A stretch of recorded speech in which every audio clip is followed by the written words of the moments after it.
मुझे 2.5 महीना के बाद पता चला कि मेरी 62 वर्ष की बीमार मां सऊदी अरब के जेल में कैद है। जिस महिला ने मेरी मां को धोखे से ड्रग्स देकर सऊदी अरब भेजा था, वह महिला और उसका बेटा पाकिस्तान के जेल से 1 महीना पहले ही बाहर आया था, लेकिन मेरी मां लगभग 3 साल से सऊदी अरब के जेल में कैद है। नेरवल के पास एक गांव में रहने वाली महबूब आलम ने बीबीसी से बात करते हुए उनकी मां को मोहल्ले की एक महिला ने उम्रा पर भेजा था। हम अपने इलाके के कुछ घरों में दूध बेचा करता था। मेरी मां एक घर में दूध देने जाती थी। उस घर में रहने वाली एक महिला मेरी मां से जब कहा कि मेरी मां की मौत हुई तो कुछ पैसा छोड़ गई थी। हमने उस दिन सोचा कि उन पैसों से किसी गरीब को उम्रा कराएंगे और उसने मेरी मां से कहा कि मैं आपको फ्री में उम्रा कराऊंगी, जिस पर मेरी मां ने हाँ कर दिया और उस महिला ने हमसे कहा कि किसी को बताना मत कि यह उम्रा हम करवा रहे हैं,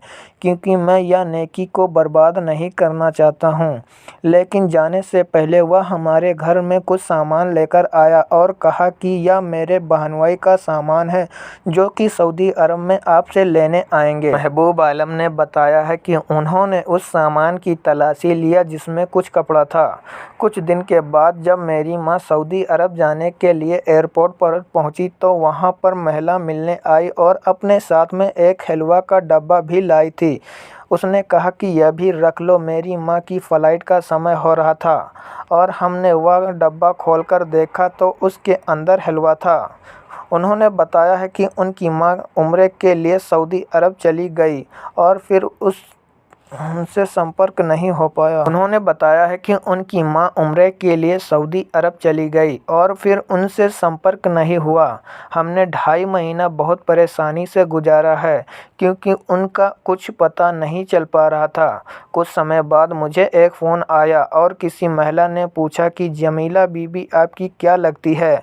मैंने जवाब दिया कि वह मेरी मां है, तो उसने मेरी मां से बात करवाई। मेरी मां ने बताया है कि जब वह जद्दा एयरपोर्ट पर पहुंची तो अधिकारियों ने मेरी मां की सामान की तलाशी लिया तो उस डब्बे में हलवे के नीचे हेरोइन बरामद हुआ है। मेरी मां अधिकारियों को बताया कि यह सामान मेरा नहीं है, लेकिन उन्होंने मेरी मां को जेल भेज दिया। मैंने आगे कहा कि हमने उस महिला जिसने हमारी मां को उम्रे पर भेजा था उसके खिलाफ नोटिस विभाग से शिकायत दर्ज करवाई है, जिसके बाद कार्रवाई किया गया और उन्हें गिरफ्तार कर लिया गया है, जबकि उनका बेटा लाहौर एयरपोर्ट पर पहले ही ड्रग्स ले जाते पकड़ा गया था। मुझे अफसोस यह है कि वह दोनों माँ बेटे 1 महीने के बाद ही जेल से बाहर आ गए। कुछ दिन पहले हमारी मां का फ़ोन आया और पता चला कि काजी ने उनका सर कलम करने का आदेश दिया है, जबकि रहम की अपील के बाद काजी ने 17 साल की कैद की सज़ा सुनाई है।